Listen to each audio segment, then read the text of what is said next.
रात के 2:04 हुए। रावलपिंडी के सिहाला पुलिस ट्रेनिंग कैंप में कैद नौजवान लड़की नींद की गोलियां खाकर बामुश्किल सोई थी। उसने एक डरावना ख्वाब देखा कि उसके गले में फंदा डालकर उसका दम घोटा जा रहा है। वो चीख मार कर उठी, नहीं पापा नहीं। उसके हाथ पांव ठंडे पड़ने लगे। गर्मी के बावजूद जिस्म कपकपाने लगा। वो बामुश्किल सांस ले पा रही थी, मगर वो सांस लेना भी कहाँ चाहती थी। कोई अनजानी कुव्वत उसे बता रही थी कि उसके सब डरावने ख्वाब पूरे हो चुके हैं। उसके सर का साहिबान छिन गया है। वो लड़की बेनज़ीर भुट्टो थी। और वो रात 4 अप्रैल 1989 की रात, जब सिहाला से चंद मील दूर रावलपिंडी डिस्ट्रिक्ट जेल में जुल्फिकार अली भुट्टो को फांसी दी गई थी।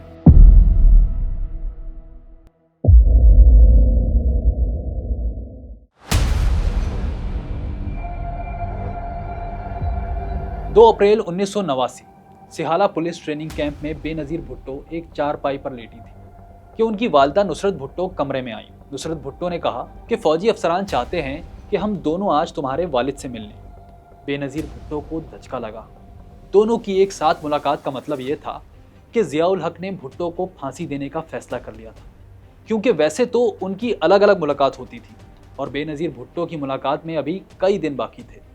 बेनज़ीर भुट्टो ने फ़ौरन एक प्लान बनाया।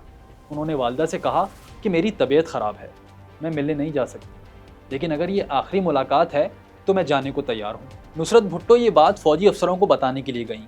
इतने में बेनज़ीर भुट्टो ने एक कागज़ पर पैगाम लिखा कि मेरा ख्याल है कि वो हमें आखिरी मुलाकात के लिए ले जा रहे हैं। तुम फ़ौरन गैर मुल्की सफ़ीरों तक ये पैगाम पहुँचाओ। उसके साथ आवाम को मुतहर्रिक करो कि वही हमारी आखिरी उम्मीद है। बेनज़ीर भुट्टो ने कागज़ लिफाफे में डाला और अपने वफ़ादार मुलाजिम इब्राहिम को दिया ताकि वो उनकी दोस्त यास्मीन तक पहुँचा दे। बेनज़ीर भुट्टो ने कहा, इब्राहिम, पहरेदारों से कहना कि तुम मेरी दवाइयाँ लेने जा रहे हो। बेनज़ीर के जेल जाने से इनकार पर वहाँ अफरा तफरी मची हुई थी, इसीलिए इब्राहिम की तलाशी नहीं हुई और वो लिफाफा लेकर निकल गया। कुछ देर में नुसरत भुट्टो कमरे में आई। फिर हुक्काम ने बताया, चूँकि बेनज़ीर भुट्टो की तबीयत ख़राब है, इसीलिए अब मुलाकात अगले दिन होगी। यूं बेनज़ीर भुट्टो को अपने वालिद की जान बचाने के लिए मज़ीद 24 घंटे मिल गए। अब उनके दिलो दिमाग में उम्मीदें, तवक्कुआत, वसवसे और अंदेशे थे। क्या उनका पैगाम BBC तक पहुंच जाएगा? क्या लोग बंदूकों के खिलाफ उठ खड़े होंगे? पीपल्स पार्टी के बड़े लीडर्स तो जेलों में या नज़रबंद हैं, तो अवाम की क़यादत कौन करेगा? क्या लोग हमारी आखिरी आवाज़ पर लब्बैक कहेंगे? इन्हीं सवालों पर सोचते सोचते रात के 8:15 बज गए। बेनज़ीर भुट्टो और उनकी वालदा ने BBC की एशिया रिपोर्ट सुनने के लिए रेडियो ऑन किया। वो सरापा कान बनकर आवाज़ पर मुतवज्जह थी। बिलाखिर रिपोर्ट नशर हुई कि बेनज़ीर भुट्टो ने हिरासत से पैगाम भेजा है कि कल 3 अप्रैल को उनकी वालिद के साथ आखिरी मुलाकात होगी। ये पैगाम तो सुना दिया गया, मगर अवाम से जो उठ खड़े होने की अपील बेनज़ीर भुट्टो ने की थी वो नहीं बताया गया। उल्टा BBC ने ये रिपोर्ट दी कि आखिरी मुलाकात की तस्दीक जेल सुपरिटेंडेंट से नहीं हो सकी, बल्कि भुट्टो के एक साबिक वजीर का हवाला दिया गया कि बेनज़ीर भुट्टो ख्वामख्वा तशवीश में मुब्तला है। रिपोर्ट ख़त्म हुई तो बेनज़ीर भुट्टो और नुसरत भुट्टो की उम्मीदों के चिराग बुझ गए। दोनों में एक दूसरे की तरफ देखने की हिम्मत भी नहीं रही थी।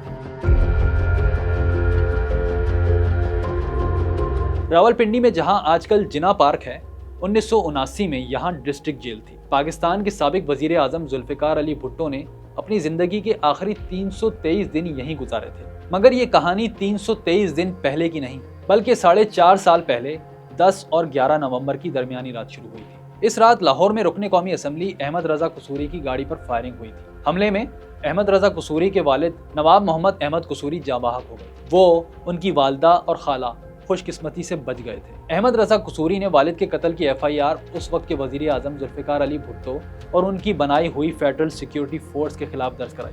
अहमद रजा कसूरी पहले भुट्टो के साथ थे, फिर उनके खिलाफ हो गए। भुट्टो ने एक बार असम्बली में कहा था कि ये आदमी सर से पैर तक जहरीला है, मैं इससे तंग आ चुका हूँ। इस FIR को भुट्टो के दौर में तो दाखिले दफ्तर कर दिया गया था, मगर जब 5 जुलाई को ज़ियाउल हक ने भुट्टो का तख्ता उल्टा तो यही FIR उनकी मौत का परवाना बन गई। 3 सितंबर 1977 को माजूल वजीर आज़म को रात के अंधेरे में 70 क्लिफ्टन से गिरफ्तार कर लिया गया।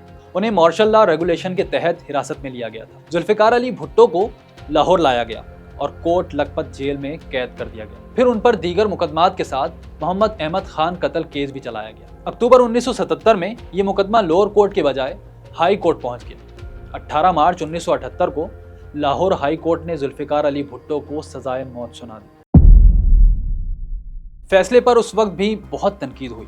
ذوالفقار علی بھٹو نے عدالتی فیصلے کے خلاف سپریم کورٹ جانے کا فیصلہ کیا۔ وہاں اپیل دائر کی گئی تو 17 مئی 1978 کی صبح 5 بجے انہیں کوٹ لکھپت جیل لاہور سے پنڈی ڈسٹرکٹ جیل منتقل کر دیا گیا۔ جیل میں فوج کے کرنل رفیع الدین کو اسپیشل سیکیورٹی سپرنٹینڈنٹ مقرر کیا گیا۔ انہوں نے بھٹو کے آخری 323 دن کے نام سے ایک کتاب بھی لکھی ہے۔ یہ ایک تاریخی دستاویز ہے جس میں بے شمار انکشافات کیے گئے ہیں۔ کرنل رفیع الدین نے جیو کو انٹرویو میں بھی بہت سی تفصیلات بتائی۔ ان کا کہنا تھا کہ جیل کا زنانہ وارڈ خالی کر کے اسے ہائی سیکیورٹی وارڈ بنا دیا گیا تھا۔ جیل کے اندر اور باہر فوج تعینات کی گئی تھی اور سخت حفاظتی انتظامات کیے گئے تھے۔ ذمہ داری یہ تھی کہ بھٹو صاحب کو جیل میں اس طرح سے رکھنا کہ کسی طریقے سے ان کو کوئی آدمی اغوا کر کے نہ لے جائے، یا کوئی اور طریقے سے ان کو کوئی نیچے سرنگ وغیرہ لگا کر کے ان کو نہ نکال لیا جائے، یا ہیلی کاپٹر کے ذریعے سے، یا اس کے علاوہ یہ تھا کہ کوئی پی کا کوئی ریڈ یا اس قسم کا بلوا کر کے نہ نکالا جائے۔ بہرحال سپریم کورٹ میں ذوالفقار علی بھٹو کی اپیل پر سماعت ہوتی رہی۔ 6 فروری 1989 کو سپریم کورٹ نے ان کی اپیل مسترد کر دی۔ اس فیصلے کے خلاف نظر ثانی اپیل دائر کی گئی۔ سپریم کورٹ نے 24 مارچ 1979 کو وہ بھی مسترد کر دی۔ حکمرانوں کو ذوالفقار علی بھٹو کو سولی پر لٹکانے کی اتنی جلدی تھی کہ بھٹو کے بلیک وارنٹ 30 مارچ 1989 کو ہی جیل بھیج دیے گئے۔ حالانکہ قانون کے مطابق نظر ثانی اپیل کے 7 دن بعد ہی ایسا کیا جا سکتا تھا۔ اعتراض اٹھانے پر بلیک وارنٹ واپس منگوا لیا گیا۔ 1 اپریل کو گورنر پنجاب نے بلیک وارنٹ پر سائن کر دیے۔ صدر جنرل ضیاء الحق نے بھی اسی دن یعنی 1 اپریل 1989 کو دستخط کر دی۔ پہلے پلان بنایا گیا کہ انہیں 3 اپریل رات 2 بجے پھانسی دی جائے، مگر پھر جیسا کہ ہم نے شروع میں بتایا تھا کہ بے نظیر بھٹو نے طبیعت خرابی کا بہانہ کیا تو ایک دن بڑھانا پڑا۔ کرنل رفیع کے مطابق یہ مسئلہ بھی تھا کہ صدر کے دستخط کے بعد پھانسی کے لیے 48 گھنٹے انتظار کرنا ضروری تھا۔ اس طرح 2 اور 3 اپریل کی درمیانی رات پھانسی کا پلان 24 گھنٹے کے لیے ملتوی ہو گیا۔ 3 اپریل کی صبح ذوالفقار علی بھٹو اپنی کوٹھڑی میں جاگے تو انہیں علم نہیں تھا کہ یہ ان کی زندگی کا آخری دن ہے۔ سیکیورٹی سپرنٹینڈنٹ کرنل رفیع کو اس دن کے حوالے سے خاص ہدایت دی گئی تھی کہ بھٹو کو آخری نوٹس جاری کرنے کے بعد سے آخری لمحات تک ان کے تاثرات اور بات چیت ریکارڈ کی جائے۔ سورج غروب ہوتے ہی جیل کی ٹیلی فون لائنیں کاٹنے کے احکامات تھے۔ صرف ایک وائرلیس سیٹ کام کر رہا تھا جس پر پھانسی کے بعد کرنل رفیع کو بلیک ہارس کا کوڈ ورڈ کہنا تھا۔ پھر بھٹو کی لاش کیسے اور کہاں لے جائی جائے گی اس کی بھی تفصیلی ہدایت تھی۔ اس کے علاوہ ایک بہت خاص حکم بھی تھا جس کی تفصیل ہم آپ کو آگے بتائیں گے۔ ہم واپس سہالہ ٹریننگ کیمپ چلتے ہیں جہاں بے نظیر اور بیگم نصرت بھٹو بند تھی۔ انہیں 3 اپریل کی صبح ایک تیز رفتار جیپ میں جیل لایا گیا۔ 11:15 بجے ان کی گاڑی جیل میں داخل ہوئی۔ جب بیگم بھٹو نے جیل سپرنٹینڈنٹ پولیس یار محمد سے پوچھا کہ یہ ملاقات کس سلسلے میں ہے تو انہیں جواب دیا گیا کہ میڈم یہ آخری ملاقات ہے۔ بے نظیر اور ان کی والدہ کے خدشات درست ثابت ہوئے۔ ملاقات 11:30 بجے شروع ہوئی۔ ذوالفقار علی بھٹو کوٹھری کے اندر فرش پر بچھے گدے پر بیٹھے تھے۔ سلاخوں کے ایک طرف لوہے کی کرسی پر نصرت بھٹو بیٹھی تھی، بالکل خاموش، آنکھوں سے آنسو روا تھے۔ بے نظیر بھٹو ان کے پاس فرش پر بیٹھی ہوئی تھی۔ باپ بیٹی کے درمیان لوہے کی سلاخیں حائل تھیں۔ بے نظیر بھٹو کے مطابق ان کے والد نے تمام میگزین اور کتابیں جو وہ لاتی تھی اپنی بیٹی کے حوالے کی۔ کہا انہیں لے جاؤ، میں نہیں چاہتا کہ یہ لوگ میری کسی چیز کو بھی ہاتھ لگائیں۔ وہ چند سگار جو ان کے وکلا وہاں چھوڑ گئے تھے انہیں بھی بے نظیر بھٹو کے حوالے کیا اور کہا کہ آج رات کے لیے میں صرف ایک رکھ لیتا ہوں۔ شالیمار کولون کی بوتل بھی انہوں نے رکھی۔ اس ملاقات میں وہ لمحہ بھی آیا جب بھٹو نے بے نظیر کو ایک طرف ہونے کو کہا اور جیل سپرنٹینڈنٹ کو بلایا اور پوچھا کہ کیا یہ آخری ملاقات ہے؟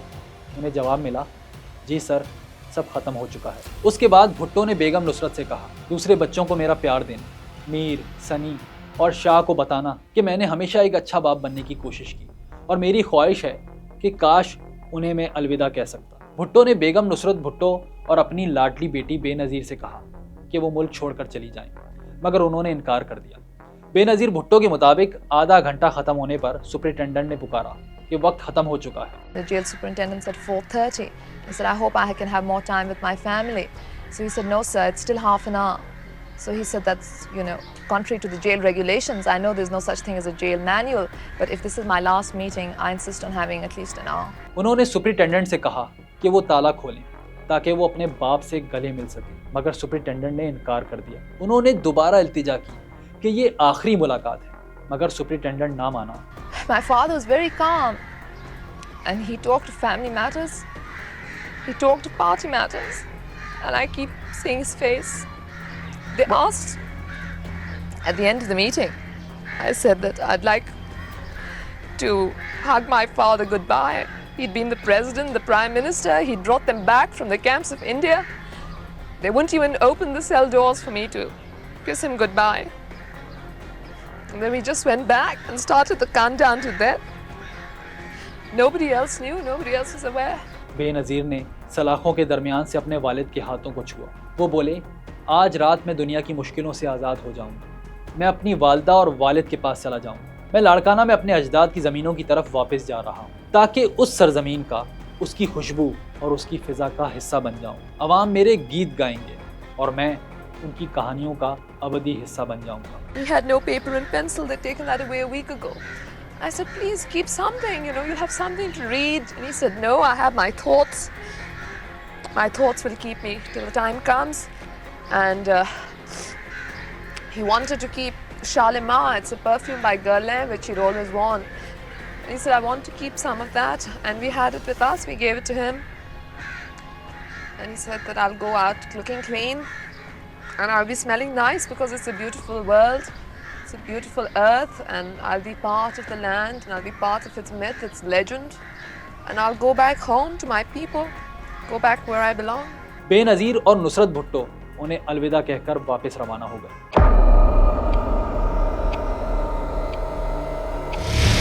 कर्नल रफ़ीउद्दीन के मुताबिक ये मुलाकात 2.5 घंटे जारी रही थी। उन्होंने अपनी किताब में लिखा कि मुलाकात के बाद जब माँ बेटी सेल से बाहर आईं तो उन्होंने कर्नल रफ़ी से मिलने की ख्वाहिश का इज़हार किया। बेगम भुट्टो जनरल ज़ियाउल हक, जो कर्नल कज़्ज़ाफ़ी और बरतानवी वज़ीर आज़म की भुट्टो से मुताल्लिक अपील और दरख्वास्त रद्द कर चुके थे, के नाम रहम की आखिरी अपील करना चाहती थी। कर्नल रफ़ीउद्दीन के मुताबिक ये इतला उस वक्त के sub martial law administrator brigadier Khwaja Rahat Latif को पहुँचा दी गई। रहम की अपील की इतला जब ज़ियाउल हक तक पहुँची तो एक आला अफसर को नुसरत भुट्टो से मिलने सिहाला रेस्ट हाउस भेजा गया, जहां बेगम भुट्टो ने उन्हें सदर के नाम एक तहरीरी दरख्वास्त दी। मुझे उनकी फिर एप्लीकेशन भी का पता है कि उन्होंने ये लिखा था प्रेसिडेंट उस वक्त ज़ियाउल हक साहब को कि हम इस मुल्क को भी छोड़ देंगे, हम इस बात जो कुछ हुई है सब कुछ भूल जाएंगे, हमें बाहर जाने दें। वर्ड्स टू दैट इफेक्ट, क्योंकि वो मेरे पास नहीं आई, लेकिन मैंने जो कुछ भी उस मौके पर सुना और मुझे पता है वो उन्होंने कही और वो दरख्वास्त गई। उस वक़्त ब्रिगेडियर जनरल शाह रफ़ी आलम तब्दील हो चुके थे, उनको फ़ौरन यहाँ से हटा करके सियालकोट एक डिवीज़न की कमांड दी गई। अंग्रेजी में तहरीर करदा एक सफ़े के इस ख़त का वही नतीजा निकला जो उससे पहले की अपीलों का निकला था। वो अपील भी मुस्तरद कर दी गई। जुल्फ़िकार अली भुट्टो के दूसरे रिश्तेदार भी रावलपिंडी में थे, मगर उनकी भुट्टो से मुलाकात नहीं करवाई गई क्योंकि ज़िया सरकार उनकी फांसी को खुफिया रखना चाहती थी। भुट्टो को आखिरी शाम तक अपनी फांसी का यकीन नहीं था। शाम 6 बजे superintendent jail Yar Mohammad, security battalion commander lieutenant colonel Rafiuddin, magistrate दर्जा अव्वल मिस्टर बशीर अहमद खान और जेल डॉक्टर सगीर हुसैन शाह जुल्फ़िकार अली भुट्टो की कोठरी में गए। साबिक वज़ीर आज़म ज़मीन पर बिछे गद्दे पर लेटे हुए थे। हुक्काम ने उन्हें ब्लैक वारंट पढ़कर सुनाया। भुट्टो ने लेटे लेटे ये हुक्म सुना। उनके चेहरे पर कोई खौफ नहीं था। ये देख करके मैं उस वक़्त बेहद हैरान हुआ कि एक आदमी को उसकी फांसी की आखिरी हुक्म सुनाया जा रहा है और वो मुस्कुरा रहा है और उसको ज़रा भार भी परवाह नहीं है कि उसको फांसी लगाया जा रहा है। उन्होंने जेल सुपरिटेंडेंट की आंखों में आंखें डालकर कहा, ना तो तरीके कार के मुताबिक उनकी दीगर रिश्तेदारों को उनसे मिलवाया गया, ना ही پھانسی کا تحریری حکم نامہ دکھایا گیا اور نہ انہیں قانون کے مطابق 24 گھنٹے پہلے مجاز اور مستند حاکم کے ذریعے اطلاع دی گئی۔ انہوں نے اپنے وکیلوں، رشتہ داروں اور دانتوں کے ڈاکٹر ظفر نیازی سے ملنے کی خواہش ظاہر کی۔ بھٹو صاحب آخری ملاقات تک اس تمام کارروائی کو ڈھونگ سمجھ رہے تھے۔ انہیں یقین نہیں تھا کہ حکومت انہیں پھانسی دے سکتی ہے، کیونکہ وہ ملک کے مقبول ترین پارٹی کے لیڈر تھے۔ کرنل رفیع سے اکیلے میں ہونے والی گفتگو کے بعد انہیں ادراک ہوا کہ صورتحال بدل چکی ہے۔ انہوں نے کرنل رفیع کو مخاطب کیا، رفیع یہ ڈرامہ کھیلا جا رہا ہے۔ جواب میں کرنل رفیع نے کہا، آخری حکم مل چکا ہے، آپ کو پھانسی دی جا رہی ہے۔ انہوں نے پوچھا کس وقت، کب؟ کرنل رفیع نے 7 انگلیاں اٹھائیں، جناب 7 گھنٹے بعد۔ کرنل رفیع کے مطابق اس موقع پر بھٹو نے اپنے وکیلوں اور پارٹی رہنماؤں سے ناراضگی کا اظہار کیا۔ کہا، میرے وکلا نے میرا کیس خراب کیا ہے، یا میری پھانسی کا ذمہ دار ہے۔ وہ مجھے غلط بتاتا رہا، اس نے ہمیشہ سبز باغ دکھائے۔ پھر کہا، میری پارٹی کو مردہ بھٹو کی ضرورت تھی، زندہ بھٹو کی نہیں۔ پھر بھٹو نے اپنے مشقتی عبدالرحمان سے کہا، ان کی داڑھی بڑھ چکی ہے، شیف کا بندوبست کیا جائے۔ انہوں نے کہا کہ وہ بلڈی ملا نہیں کہ ایسی حالت میں خدا کے سامنے جائیں۔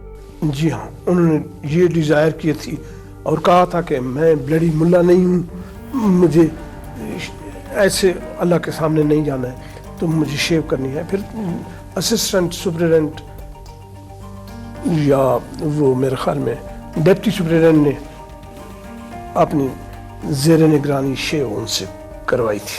بھٹو نے 7:05 پر شیو کی۔ اس دوران وہ اپنے ساتھ برتی جانے والی ناانصافیوں اور ناروا سلوک کا شکوہ کرتے رہے۔ انہوں نے یہ بھی کہا کہ انہیں پھانسی پر چڑھانے کے بعد ان کے خلاف وعدہ معاف گواہ بننے والوں کو چھوڑ دیا جائے، اور یہ کہ ان کی گھڑی وارڈ کے باہر کھڑے سنتری کو دے دی جائے۔ 8:15 پر انہوں نے وصیت لکھنا شروع کی، مگر ان کے خیالات منتشر تھے۔ انہوں نے کچھ صفحات لکھے مگر پھر خود ہی جلا دیے۔ 11:25 پر وہ سونے کے لیے لیٹ گئے۔ جیل حکام نے آخری لمحات میں بھٹو کی مبینہ پراسرار بے ہوشی کا ذکر بھی کیا ہے۔ اسسٹنٹ سپرنٹینڈنٹ جب 11:50 پر انہیں جگانے پہنچا تو بھٹو صاحب نے اس کی آواز کا کوئی جواب نہیں دیا۔ جیل ڈاکٹر نے 3 بار معائنہ کیا۔ وہ بظاہر ٹھیک تھے مگر بالکل خاموش اور ساکت لیٹے تھے۔ اصل میں انہوں نے 9 دن تک بھوک ہڑتال بھی کی تھی، جس کی وجہ سے وہ بہت کمزور ہو چکے تھے۔ اس کمرے میں تو پہلے کمرے کا میں بیان کر چکا ہوں بڑی تفصیلاً کہ کیا کیا تھا۔ ابھی وہ چیزیں نکال لی گئی تھیں جبکہ انہوں نے آخر میں سٹرائک کر دی تھی، جب ہنگر سٹرائک کر دی تھی، تو اس کے بعد میں نے بیان کیا ہے کہ 9 دن تک انہوں نے کچھ نہیں کھایا پیا تھا۔ جو سنتری تھے یا جو ان کو دیکھنے والے تھے ان کی رپورٹ یہی تھی۔ دوسری طرف جلاد تارا مسیح کو لاہور سے بذریعہ وین راولپنڈی جیل پہنچا دیا گیا تھا۔ اسے پتہ نہیں تھا کہ اسے کس کی پھانسی کے لیے وہاں لایا گیا تھا۔ راولپنڈی میں واقع مسجد مولانا غلام غوث ہزاروی کے خادم حیات محمد کو یہ کہہ کر کہ ایک میت کو غسل دینا ہے، پولیس وین میں پورا شہر گھمانے کے بعد پنڈی جیل کی اس کوٹری میں دھکیل دیا گیا، جہاں تارا مسیح اگلے احکامات کا منتظر تھا۔ 1:10 پر آخر بھٹو خود گدے سے اٹھے۔ وقت ہو چکا تھا، گرم پانی موجود تھا، مگر انہوں نے نہانے سے انکار کر دیا۔ اس رات غیر متوقع طور پر بارش ہوئی، جیل میں بھی فرش گیلا ہو گیا۔ انتظامیہ نے بھٹو کو کوٹری سے پھانسی گھاٹ لے جانے کے لیے اسٹریچر اور پیٹرو میکس کا بندوبست کیا ہوا تھا۔ جیل حکام بھٹو کے سیل تک گئے۔ سپرنٹینڈنٹ کے حکم پر 4 آدمی اندر داخل ہوئے۔ وہ ایک افسوسناک منظر تھا۔ بھٹو پر نقاہت طاری تھی۔ جو شخص کل تک عالم اسلام کے اہم ترین رہنماؤں میں سے ایک تھا، اسے اسٹیچر پر پھانسی گھاٹ لے جایا جا رہا تھا۔ مشقتی عبدالرحمان چائے کا کپ لیے سامنے کھڑا تھا، جو بھٹو نے کچھ دیر پہلے منگوائی تھی، مگر اب انہیں وہ چائے پینے کی بھی اجازت نہیں دی گئی۔ یہ بڑا عبرتناک منظر تھا جب کہ مشقتی جس کو پہلے بھٹو صاحب نے کہا تھا کہ چائے لاؤ، اس وقت وہ اپنی ہنگر سٹرائک ختم کر چکے تھے اور وہ کھا پی رہے تھے، لیکن وہ جب لایا تو اس وقت چونکہ نہیں تھا اور وارڈر ان کو اسٹریچر کے اوپر ڈال چکے تھے اور انہیں نصیب نہیں ہوئی کہ وہ پیالی چائے کی بھی وہ پیتے اور انہیں جیل گھاٹ کی طرف۔ عبدالرحمان نے روتے ہوئے انہیں الوداع کہا۔ پھانسی گھاٹ 250 گز دور تھا۔ اس دوران مکمل خاموشی رہی، بس قدموں کی دھمک تھی۔ آخر وہ لمحہ آ گیا۔ ذوالفقار علی بھٹو تختہ دار پر کھڑے تھے، हथकड़ी खोलकर भुट्टो के हाथ पीछे बांध दिए गए। तारा मसीह ने चेहरे पर सिया मास्क चढ़ा दिया। भुट्टो ने कुछ कहा नहीं, लफ्ज फिनिश का लेकिन भुट्टो साहब को उस वक्त सही क्लियर कोई चीज समझ नहीं आ रही थी। ये जो हथकड़ियां नीचे और कफ उनको लगाया गया पीछे बांध, उस पर उन्होंने ये कहा, और चूंकि मैं नजदीक तरीन आदमी था तो ये मुझे, इससे मैं ये समझा था कि तकलीफ दे रही है। उसके बाद उनको फांसी पर से लीवर को दबा दिया गया और वो नीचे लटक गए। रात 2:04 पर जल्लाद ने लीवर दबाया। भुट्टो एक झटके से फांसी के कुएं में गिरे। उनका जिस्म कुछ देर धीरे धीरे हिलता रहा और फिर साकित हो गया। फांसी घाट में बहुत देर तक खामोशी रही, गहरी और उदास खामोशी। भुट्टो की लाश उतारे जाने के बाद कर्नल रफ़ी ने SMLA से वायरलेस सेट पर राब्ता किया और ब्लैक हॉर्स कहा। चंद तज्जियाकारों का कहना है कि उस वक्त जनरल जिया भी ये पैगाम सुन रहे थे। जैसा कि मैंने पहले कहा था कि कर्नल रफ़ी को एक खास हुक्म भी दिया गया था। वो हुक्म था फांसी के बाद जुल्फ़िकार अली भुट्टो की बरहाना तस्वीर लेना। ये काम वहाँ मौजूद एजेंसी के एक फोटोग्राफर ने अंजाम दिया। ये था कि हिंदू औरत को उसके वालिद ने अपना लिया था और उसका नाम नथुराम था या क्या था। उसके बाद उसके प्रॉपर मुसलमानों की तरह नहीं हुए थे। तो ये चीज़ें जो है, तो फिर इंटेलिजेंस वालों ने मालूम करने के लिए फोटोग्राफर भेजा, जबकि उनकी फांसी लग गई उसने आकर के उनकी फ़ोटोज़ वगैरह लिए। इतना मुझे पता है कि उनमें प्रॉपर सरकमसिजन हुआ था मुसलमानी तरीके से, और वो सच नहीं था जो कुछ भी बताया। जुल्फ़िकार अली भुट्टो एक मुसलमान था, आखिरकार ये साबित हुआ। जी हाँ जी। इसके बाद भुट्टो की लाश को गुस्ल और कफन देकर एक ताबूत में रख दिया गया। भुट्टो की फांसी की खबर को छुपाने की भरपूर कोशिशें की गई। सिहाला रेस्ट हाउस, जहां भुट्टो बेगमात नजरबंद थी, और पिंडी जेल दोनों दुनिया से कट चुके थे। शहर के दाखिली हिस्सों पर कड़ा पहरा था, मगर किसी न किसी तरह ये खबर सरहद पार गई और 4 अप्रैल 1979 को सुबह 7 बजे ऑल इंडिया रेडियो ने सबसे पहले साबिक वजीर आजम पाकिस्तान जुल्फ़िकार अली भुट्टो की फांसी की खबर नशर की। जुल्फ़िकार अली भुट्टो की मैयत C-130 में लाड़काना ले जाई गई। रात के अंधेरे में ही उन्हें चंद दर्जन मकामी अफराद की मौजूदगी में घड़ी खुदा बख्श में उनकी तदफीन कर दी गई। जुल्फ़िकार अली भुट्टो की फांसी के बाद ऐसे दावे भी सामने आए जिनमें कहा गया कि उन्हें फांसी से पहले ही मार दिया गया था। इन दावों में कितनी सच्चाई है और इसके सबूत के तौर पर क्या क्या पेश किया गया है, इस पर हम अगली किसी वीडियो में बात करेंगे। इस वीडियो पर अपनी राय देना बिल्कुल मत भूलिएगा।